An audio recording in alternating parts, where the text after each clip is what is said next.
मित्रों, 121scoop.com के खास मुलाकात कार्यक्रम में आप सभी का हम स्वागत करते हैं।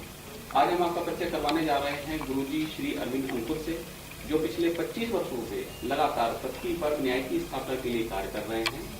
इसी क्रम में उन्होंने न्यायशील अर्थशास्त्र नामक विषय पर ग्रंथ की रचना की है। आइए मुलाकात करते हैं श्री गुरुजी से। गुरुजी, 121scoop.com में आपका स्वागत है। हम सबसे पहले आपसे ये जानना चाहेंगे कि ये न्यायशील अर्थशास्त्र क्या है और वर्तमान परिस्थितियों में इस न्यायशील अर्थशास्त्र की आवश्यकता क्या है? जी, न्यायशील अर्थशास्त्र न्याय के सिद्धांत पर आधारित संपूर्ण अर्थव्यवस्था के ज्ञान विज्ञान का प्रतिपादन है। न्याय किसी राष्ट्र अथवा समाज का आधार है। यदि राष्ट्र और समाज के सभी नियम, नीति, निर्णय न्याय के सिद्धांत पर आधारित हों तो उस राष्ट्र और समाज को कभी किसी समस्या का सामना नहीं करना पड़ेगा। नींव पर आधारित भवन ही सुरक्षित बना रह सकता है। उसी तरह से न्याय की नींव पर खड़ा हुआ समाज या राष्ट्र पूरी तरह से सुरक्षित और सभ्य बना रहता है। इसलिए न्यायशील अर्थशास्त्र किसी भी अर्थव्यवस्था की नींव है। वास्तव में यदि इसकी आवश्यकता को अनुभव करते हुए इस न्यायशील अर्थशास्त्र को किसी भी राष्ट्र द्वारा स्वीकार किया जा सके तो निश्चित रूप से उस राष्ट्र को समस्त आर्थिक समस्याओं से छुटकारा मिल जाएगा। वर्तमान परिस्थितियों में सभी राष्ट्र या अधिकांश राष्ट्र आर्थिक संघर्षों से त्रस्त हैं, आर्थिक समस्याओं से पीड़ित हैं, आर्थिक अपराधों से अनेक प्रकार से कठिनाइयां भुगत रहे हैं और उनका कोई समाधान भी उनके पास नहीं दिखाई दे रहा। तो न्यायशील अर्थशास्त्र वर्तमान में तो बहुत ही आवश्यक है, क्योंकि इन समस्याओं का हल अभी कहीं भी किसी को नहीं दिखाई दे रहा है और न्याय के बिना होगा भी नहीं कभी। इसलिए वर्तमान परिदृश्य में तो आज इसकी बहुत ज्यादा आवश्यकता है। आपने अभी अपराधों की बात उठाई, आर्थिक अपराधों की बात उठाई। जी, क्या न्यायशील अर्थशास्त्र ऐसी कोई व्यवस्था देता है जिससे आर्थिक अपराध, खासतौर पर अभी जिनको लेकर के पिछले दिनों आंदोलन हुए, भ्रष्टाचार, काला धन, क्या इनको समाप्त करने के लिए कोई उपाय, कोई समाधान न्यायशील अर्थशास्त्र में दिया गया? हाँ, न्यायशील अर्थशास्त्र में मौद्रिक नीतियां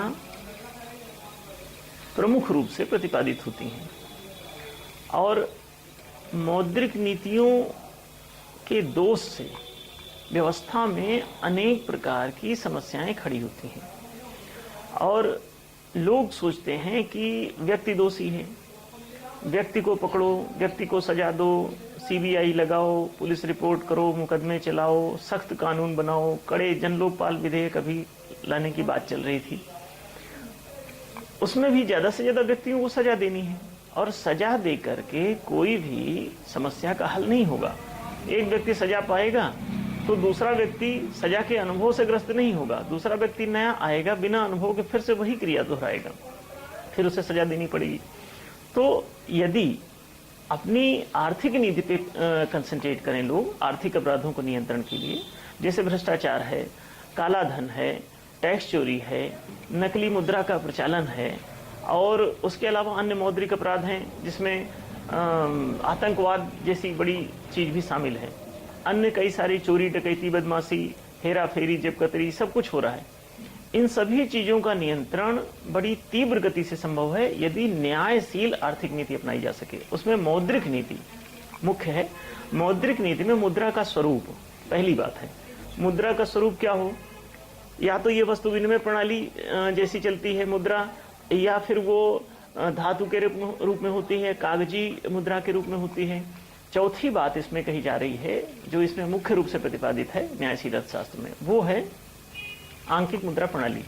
मतलब यह है कि मुद्रा का आंकिक स्वरूप, digitalised form, digital currency system के नाम से उसमें उल्लेखित किया गया है, जिसको अपनाते ही उसी दिन, जिस दिन ये लागू होगी उसी दिन 100% भ्रष्टाचार, 100% कालाधन, 100% टैक्स चोरी, 100% नकली करेंसी और 100% अन्य सभी प्रकार के मौद्रिक अपराध या आर्थिक अपराध समाप्त हो जाते हैं।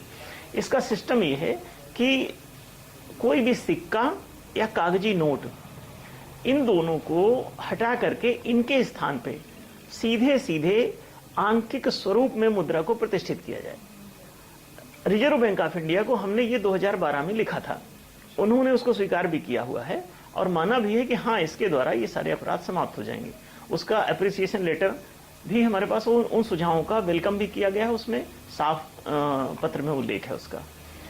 और साथ ही अन्य जितने भी बौद्धिक लोग हैं वो भी इस बात को समझ रहे हैं, आर्थिक क्षेत्र के लोग हैं, समझ सकते हैं इस बात को और समझ रहे भी हैं कि हाँ, यदि मुद्रा का आंकिक स्वरूप प्रतिष्ठित होगा तो वो केवल bank to bank, account to account transferability से ही हो पाएगा मौद्रिक लेन देन। इसमें प्रश्न ये उठता है कि क्या वर्तमान परिस्थितियों में सुदूर क्षेत्रों में, पर्वतीय इलाकों में और अन्य जगहों पर जहाँ क्या अभी इन परिस्थितियों में इसको लागू करना संभव होगा? हाँ हाँ, ये बिल्कुल संभव है। और आज तो जहाँ तक इंटरनेट का सवाल है, मोबाइल का सवाल है, लगभग पूरे देश में ये फैल चुका है। और ये फैल चुका की तो बात ठीक है, लेकिन सरकार का भी ये उत्तरदायित्व है कि इसे वो पूरे देश में फैलाए, क्योंकि सरकार अगर न्याय पूर्वक लोगों को ये संचार सेवा नहीं देती है तो वो भी ठीक नहीं है, वो भी अनैतिक है। तो इसे वैसे भी फैलाया जाना चाहिए था, संचार माध्यम वहां तक पहुंचने चाहिए सभी जगह। और इसे कभी भी 1-2 महीने में ही सरकार सब जगह स्टेब्लिश कर सकती है। अभी पीछे मनमोहन सिंह जी की सरकार थी तो उसने भी इस पर प्रयास किया था और कुछ बातें आई थी कि पूरे देश को वाईफाई किया जा सकता है या किया जाएगा। और अभी मोदी जी की सरकार ने भी इस पे डिक्लेयर किया है कि पूरे देश को ये जो इंटरनेट की सुविधा है ये पहुंचाई जाएगी। और वो मुख्य रूप से जिन क्षेत्रों में ऐसा लगता है कि नहीं है, वहाँ पे तो प्रायोरिटी पे इसे पहुंचाया जा सकता है। दूसरी बात, इसे यूज करने की जहाँ तक है, वो ये मोबाइल के माध्यम से, चेक के माध्यम से, अदर डिजिटल मशीनों के माध्यम से सब जगह इसे लेन देन किया जा सकता है बहुत आसानी से। हर दुकान पे इसे इंस्टॉल कर दो डिजिटल मशीन को, और सबको मोबाइल भी रखना जरूरी नहीं है। डिजिटल कार्ड होगा, डिजिटल कार्ड उस बैंक अकाउंट का होगा जिस बैंक अकाउंट से इसे ऑपरेट किया जाना है। सबके लिए बैंक अकाउंट अनिवार्य कर दिया जाए, और वो प्रायः अभी चल भी रहा है, किया भी जा रहा है। आरबीआई ने भी इसे घोषित किया था, सरकार भी कर रही है। गुरुजी, इसमें क्या जो हैकिंग की समस्या चलती है आजकल, इसमें मतलब लोग गबन वगैरह कर लेते हैं, तो क्या ये समस्या इसमें बाधा नहीं बनेगी जब ये करेंसी लागू हो जाएगी, अकाउंट ट्रांसफर होंगे तब? नहीं, बल्कि ये उसका समाधान होगा। अभी बैंकों के अकाउंट्स के जो पासवर्ड होते हैं वो हैक हो जाते हैं, और उसका कारण ये रहता है कि बैंक से नगद रूप में मुद्रा निकाली जा सकती है और वो लेके गायब हो जाते हैं। जबकि पासवर्ड उस समय अगर कोई गायब करेगा जबकि आंकिक मुद्रा लागू हो, डिजिटलाइज्ड हो, तो उस समय आप इसे निकाल के कैश के रूप में प्राप्त ही नहीं कर पाएंगे। आपको अपने खाते से दूसरे के खाते में या दूसरे के खाते से अपने खाते में ट्रांसफर करना पड़ेगा, और तब मुसीबत होगी, लोग तुरंत पकड़ जाएंगे। इसमें एक क्वेश्चन एक और उठता है गुरुजी के, लोग जो है सोना चांदी या संपत्ति देकर के भ्रष्टाचार जारी रखेंगे, इसका क्या समाधान होगा? नहीं, इसमें जैसे ही आंकिक मुद्रा डिजिटलाइज होगी वैसे ही उसमें बैंकिंग सिस्टम पूरा इंप्लीमेंट हो जाएगा, और अकाउंट टू अकाउंट ट्रांसफरेबिलिटी केवल कैश की ही नहीं, मुद्रा की ही नहीं, साथ साथ उसमें बल्कि 2 कॉलम होंगे, एक कैश का, एक काइंड का।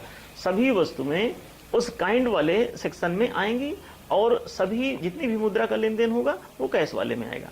इसलिए ये दोनों ही चीजें उसमें डिजिटलाइज हो जाएंगी और बड़ी आसानी से इनका हिसाब किताब रखा जा सकेगा। मुझे अंत में शॉर्ट में ही जानना चाहेंगे कि डिजिटल करेंसी किन आर्थिक अपराधों को या आर्थिक समस्याओं को समाप्त करेगी? हाँ, मुख्य रूप से ये 100% भ्रष्टाचार को समाप्त करती है, 100% काला धन को समाप्त करती है, और दोबारा कभी बनने भी नहीं देगी। टैक्स चोरी को 100%, और साथ साथ ये नकली करेंसी को 100% खत्म करती है, और उसके अतिरिक्त 5 जितने भी प्रकार के आर्थिक मौद्रिक अपराध हैं उनको भी खत्म करती है। यदि सरकार नहीं मानती तो आगे का अपना क्या स्टेप होगा इसको लागू कराने के समय? सरकार वैसे भी अभी तो सहमति है, आरबीआई ने भी इस पर सहमति दी है कि इसको लागू किया जाएगा। थोड़ा इसका इंफ्रास्ट्रक्चर डेवलप करने में समय हल्का फुल्का लगेगा और उसके लिए जनता तैयार है, क्योंकि हजारों सालों से भ्रष्टाचार, बदमाशियां सब चल रही हैं, गलत इतने अपराध चल रहे हैं, वो सब नियंत्रित हो जाएंगे इसके द्वारा। तो 1-2 साल लग भी जाए तो कोई दिक्कत की बात नहीं है इसमें। ठीक है गुरुजी, हम लोग एक छोटा सा ब्रेक लेंगे। मित्रों, अगले ब्रेक में हम लोग ये जानेंगे कि जो अपने देश की आर्थिक संकट की समस्या है, जिसके लिए एफडीआई वगैरह को आमंत्रित करना पड़ता है, उसका इस न्यायशील अर्थशास्त्र में क्या समाधान है। हम लोग ब्रेक